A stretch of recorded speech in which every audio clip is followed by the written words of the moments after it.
Hello, everyone. I'm very delighted to be part of the Neurodiversity India Summit. Thanks to Usha Rangraju and all the other speakers who have been part of this wonderful event. Wish we could all meet you in face to face, but I'm pretty sure it's not very far that we'll all come across each other. Thank you very much for this opportunity and thank you for tuning in. Today, me, Dr. C.P. Ravi Kumar, a consultant pediatric neurologist based at Aster CMI and Aster Whitefield Hospital, I would like to speak to you about few issues that are related to children especially and also the issues that affects them when they grow up as adults. So there are several domains and which I would like to cover. One of them is at home, then school, work, and as a society as a large. So let's start from home. Neurodiversity. Neurodiversity is not new. It's been there from time immemorial. However, it is an exception to accept it rather than a rule. So let me give you some examples starting from home. I'm sure you have all heard of Ashtavakra. For those who do not know, he is one of the greatest sages of our history. When he was in the womb, he was able to learn all the Vedas, the songs or the hymns of our Hindu scripture so elegantly that one day when his father was reciting, remember when Ashtavakra was still in the womb, he was able to identify the mistakes of his father, and his father did not accept it. Obviously, he was very angry, and his ego made him curse. Curse gave him 8 deformities, and that is how the name Ashtavakra. So, this is how it starts from home. Even at home, the parents sometimes find it difficult to accept a child is different from others. So, how do we tackle it? First of all, what parents need to understand is there is no one set of rule that every child has to grow as. For example, some children are very good in studies, meaning they are very good in academics. They may score 100 out of 100. Good, fantastic. But there are certain other individuals who are exceptional in physical activities like sports. Example, Sachin Tendulkar. Those who know him or those who follow him, I'm sure I don't have to speak about his cricket. But how many of you know that he failed his 10th standard exams? But does it matter? Today, if Sachin Tendulkar comes, or you have somebody who scored number first rank in IIT, whose autograph would you ask for? So remember this: children are not designed the way we want. It is true, we all have expectation. As a father, I do have expectation from my son. I'm sure same thing was with my father. But expectations has to be realistic. There are certain times children are pushed to do certain things because it is usually the parent who could not do something in his life for whatever reasons tries to enforce or tries to push this on their child. So have an open mind, listen to what the child says, observe what the child is good at, and then encourage the child to be what he can. However, doesn't mean you become lax, doesn't mean child is not putting in the efforts or is not putting the efforts he needs to put it sincerely. You ignore it. That is not what it means. It only means to understand the limitation of the child, understand the strengths, and encourage it. So that is how we can start off from home. Second one is setting the goals. Sometimes the goals are set so high that child is continuously pushed to study, study, study. It is rather sad that we are not able to give our children the childhood we had. Forget about others. Imagine your childhood days. Most of the young parents today, I'm sure you can remember the day when you were able to run around, jump the compound, probably climb a tree, pluck a fruit. You had fun. Are you able to do this to your children? Especially in cities like metro, these days you can't even expect the child to cross the road. Forget about cycling, forget about playing cricket. It is rather sad that we have brought the society to such an extent that children are not able to be children. So keep these things in mind. Now, many of you live in apartment complexes. Luckily, majority of the apartments or many apartments are built with play areas, built with some protection where you have security, where they can go around freely without much fear. But it's rather ironical. Many of them do not use the services. Many of them do not know who their neighbors are, in spite of having a apartment complex of 3,000 or 4,000 flats. It is rather sad. So you need to look into how you can address these at home. So as I say, charity begins at home. So first get the home in order so that you can help the children to grow up to the school. Let's look at the school. Schooling is very crucial. I'm sure it is an understatement. most of our careers, most of our life are guided what happens during schooling. The friends who probably last for a lifetime, we make them at school. School these days, once again, has become more focused on rote learning. The good thing is things are changing and schools are realizing, parents are realizing it's not about academics, it's about the overall development of the individual, which is very good. But still, there's a huge gap between what is expected from the school, what a student can achieve. So let me give you an example. A student who is not able to perform well, let's say is not good in studies, means reading, writing, or mathematical skills, somebody who is not able to follow simple instructions, most of the time they are labeled as not good fit in our school. Many of the times the schools may find it very difficult to keep their child, because I'm sure there are many schools with a different thought, but majority of the school want their students to score excellent in the exams. Not many give weightage to the academic activities.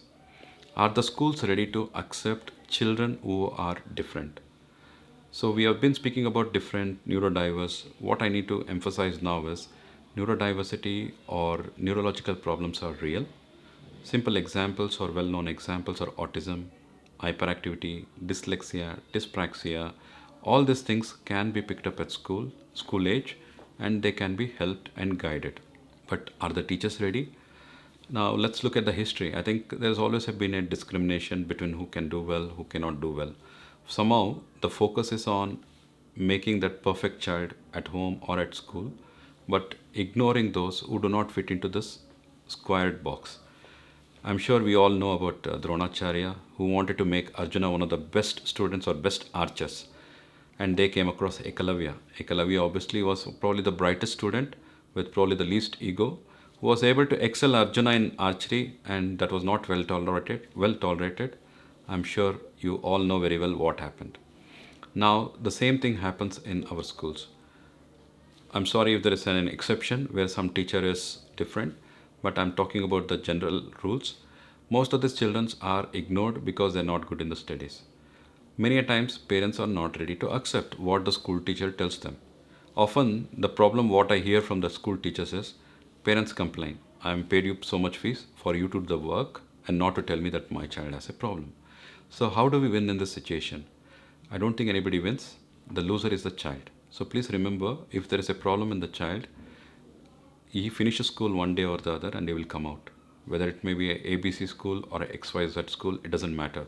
At the end of the day, he has to live a life beyond the age of the parents. So if you do not prepare this child, if you do not accept what is a problem, or what do not make an effort to find a solution, it will be a big problem for the child for the rest of the life. So how do we address it? Wherever possible, if you think your child is not good in reading, what is the issue? Does he have a problem with the vision? Does he have a problem in understanding? Is it just that he has dyslexia, he is not able to read well? What is it?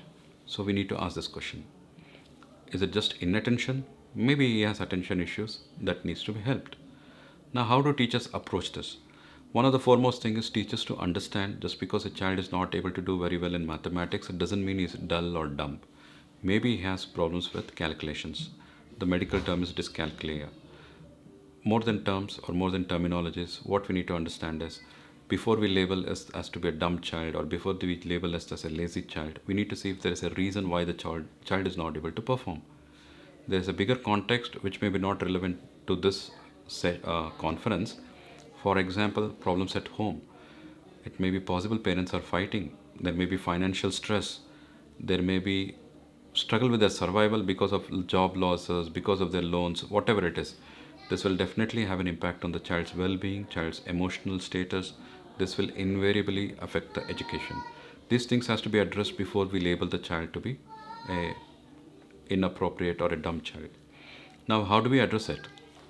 Once you identify, what you need to probably as a teacher is to look into, is there any help within the school where you can discuss and find out how you can find out what is the problem in the child. The next step is to have an open discussion with the parent, and if ideal, you should always have an engagement with other medical professionals or healthcare professionals who can guide you or who are experienced in handling such situations. This will help you to probably understand what is the problem with the child, how to convey this information to the parents, and also to convey to the parents where they can seek help. Just telling a child your child has a problem, we cannot deal with it, doesn't help. Many a times we see that parents are going around in circles to find the right people and they're not able to get the appropriate help. So it is very important. We need to make sure we have openness, identify these children and also guide them. So how can you help them? Just because a child is not doing homework, we cannot consider them to be neurodiverse and let them be what they have to be. Certain expectations have to be set right from day one, and children have to be helped a little bit of push to achieve that goal. So how do you do that? For example, a child with a reading disability. So he may have difficulty to read, but is very good in understanding. He can give you the answers, but he is not able to read the letters. In such cases, those children, if they are identified and if they are formally assessed and if it is confirmed they have reading disability, somebody can read out the question. He doesn't have to be helped with the answer. Just read out the question. He has to write. And the same way, a child may have difficulty in fine motor function, basically because of something happened at birth. He may have struggle in writing, but he may be very good in typing. He may be very good in vocalization. So you can read out the question and he can give you the answers, or you can type the answers. At the end of the day, when we assess, let's say you're asking what is 2 plus 2. We want to understand whether he can add this 2. Does he understand the concept of addition? And can he give us the right answer? It can be verbal, written, or it can be typed. But the thinking is going on. So that is what we are assessing. But these are often not given true weightage in our examination system. Wherever in the world, it's not just in India. We emphasize in somebody who had set a process. You have to write the answer on the paper, on a black and white paper, and the examiner will score it later. And everybody is expected to fit to that box because that is how it was done. So maybe thinking out of the box and accommodating, not to give them an advantage, but just to accommodate their challenges will make a big difference. Second one is do a buddy system. This buddy system was there for very long. I do not know these days how this has been completely missed. Having a small group where each child can help the other one. Somebody is very good in maths, somebody is very good in history, somebody is very good in science. How do you make a small group, identify their strengths and put them together so they can help each other before we think of tuitions?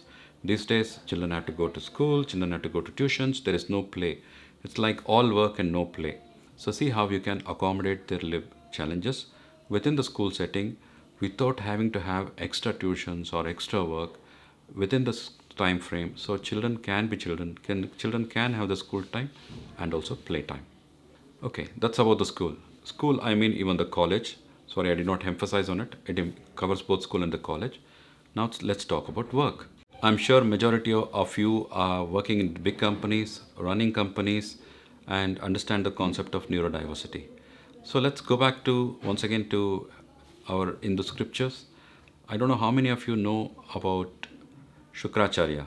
Shukracharya is one of the Navagrahas. Not many of you know that he was blind, but he was also one of the greatest sages, and he was also the guru of the Asuras.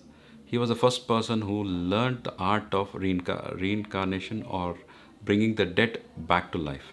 So that is how the Asuras could never be killed, and in fact the Devas wanted that knowledge. So why am I bringing this? Even though he was a blind person, he was one of the considered to be the greatest saints, and even today we worship him. At our homes, or when you say any Navagraha mantra, you speak about him. So that is the role, or that is how people have been even in the past with the disability. Obviously, I'm sure they've come up with much more great challenges or odds in life. So why am I bringing this into context? If a community can accept a blind person as their guru, I'm pretty sure we can accommodate many individuals with disabilities at our workplace. The other person, we are all very well familiar in our histories, Dhritarashtra. The person was blind, but he was the king. So let's come back to today's world. Where do these children or individuals with disability fit in? I'm pretty sure it is very tough. Recent study in India says almost 10% of the individuals in India have neurodisability. It can be very varied, meaning 10 out of 100 have neurodisability. Some are seen, some can't be seen. You may just feel this person is slightly different to what we perceive as normal. That is where these individuals struggle. A disabled person, you may straight away say, what is the problem? But there are certain individuals where it may not be very obvious. Somebody with autistic traits, they may find it very difficult in groups, in big communities, loud environment. But they're excellent in their work, very sincere, very imaginative, great thinkers. Simple examples I can give you, especially the IT communities who are the majority in Bangalore today. You all know Steve Jobs, and recently Elon Musk is in news. They are not the normal kind of individuals in the society. They are outliers, and I'm sure they fall in the higher intelligence spectrum, but they are great achievers. But there are few lucky individuals who were able to reach that place. But there are many such individuals who are not even given a chance, or even if they try hard, they are never given the position or the role where they can perform well. Basically, they are put into that under recognized category. Why does this happen? First of all, we are not open to the concept of neurodiversity, that we are all different. Secondly, the whole process is set by somebody in the past who has to fit into the box. Simple example, the HR sends an application, you are expected to type, you are expected to come to the interview, make excellent eye contact, smile when you don't want to smile, give them the answers they like. Whereas a person with a different kind of thinking, for example, a, a person with an autistic spectrum, he will not make great eye contact, but he knows what the job you want to do, he can do it. But just because there is no good eye contact, not much smile, they may already start losing in the first step. The HR person who is appointing, he may find this person is not somebody who would like to work with. So that is where they start losing out.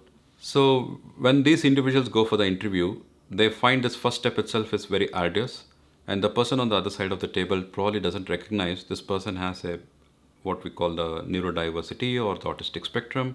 He may not be making good eye contact, he may not appear to be empathetic, but they are great human beings. So the HR mindset has to open up. They need to think a non-traditional way of doing this interview. Secondly, long waiting time. Sometimes 30-40 people are called, they have to make wait in the corridor for a very long time, very noisy, gossips, talks, chit chats are happening. A person with attention deficit or a hyperactive person may find that whole environment very disturbing, and it will make him very nervous. And same for an individual with autism. So they may struggle. So it is very difficult or very important for us to understand. So you need to create the right environment if you are ready to accept individuals with different abilities. And once they come into the work, let's say now it's very good to say I need to take names of certain companies like SAP, which started autism at work in 2013, and it's more than a decade now, and they've employed huge number of individuals with autism, and they've been providing a phenomenal success in the workspace. And there are a lot of case studies which I'm sure many of you are aware of, and they're able to make a big contribution to the company in its day-to-day work. So how did they do it? I'm sure we can read their case studies and try to implement, if not everything, wherever possible, a small steps, simple accommodations can make a huge difference in the lives of these individuals and their families. Now, once they join, these individuals may need a certain accommodation. It doesn't have to be great. A simple steps. For example, wearing an headphone. Many of us wear headphones and listen to music. We say that's cool. But an individual wears an headphone to cut off all the noise and focus on his work. It's seen as odd. So these things we need to remember. Simple examples, somebody is left-handed. All our devices are made up for a right-handed person. For example, the mouse is on the right, the what do you call right click or left click, the functions are all designed for a right-handed individual. Can you make these small accommodations? If you are sharing a workspace, can you be tolerant towards your colleague who may be left-handed, who has shifted everything to the other way around? So these simple steps you can take at your workspace before thinking of making giant strides. Now, once you make these changes, somebody has problems attending meetings, long meetings, late nights, parties. Somebody may not like parties, very noisy, very crowded. That's fine. So accept it as it is. Let it not become the topic of gossip the next day because one colleague did not attend parties or doesn't attend parties. So let's not start gossip on it, on why he's not attending. Just accept as is. So these simple steps can help. Some of the case studies like HP or SAP, they have been able to set up a buddy system which was there in the school, in the same at the workplace. They've made like small groups of 4:1 ratio, like four so-called normal individuals and one is neurodiverse individual, where their strength and weakness can be supported. And this has made a big difference in a big multinational like SAP. I'm pretty sure this can be copied or this can be recreated at other workplaces. So that's it about the workspace. And let's see how we can change the society. If you have changed your home, if you have changed your school, college, if you have changed your workplace, then you have very much addressed the problems in the society. Basically, the society will take care of itself if these three domains are addressed. Finally, let me summarize what we have discussed so far. Neurodiversity is real. It has to be identified, it has to be accepted, and it has to be helped. There is no way we can run away from this problem. And ironically, this problem is only increasing, especially in metropolitan cities like Bangalore, or even if you look at data from the Silicon Valley of US, some of the number of individuals with neurodiversity are huge. So let's see how we can put all our discussions in one summary and how we can implement. First and foremost, acceptance. Whether you're a parent, whether you're a school teacher or a college teacher, or whether you're at workplace, maybe you're a HR manager, or you may be a co-employee or colleague of another individual with neurodiversity, you have to first accept these individuals are real and these problems are real and they're different. They're not disabled and it's part of the human evolution. If you go into genes, you will get to know a lot, but it's part of the evolution.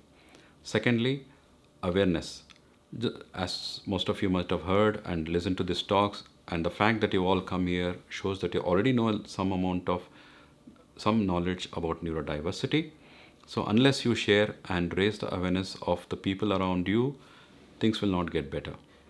Sharing and improving awareness in the surrounding community, family, and colleagues is very important. Yes, now awareness is there. The next step is to accommodate. As we discussed, how you can help children with reading disability at school assessments, how you can accommodate an employee at workplace. This will make a huge difference in how we can make a real impact in these individuals. Are they beneficial to our society? There's a lot of data. They are definitely going to be a great contributors. And 1 in 7 individual who has neurodisability, when employed, they become net contributors to the economy.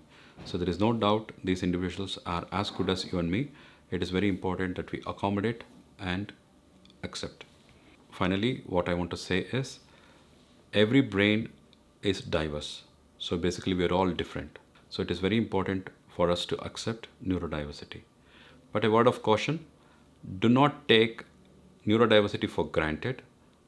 As I've mentioned many times, it is a real problem. We should not take somebody who's probably inefficient at their studies or work to be so-called neurodiverse, and we cannot let complacency enter into our workspace. This is very important for us to be aware.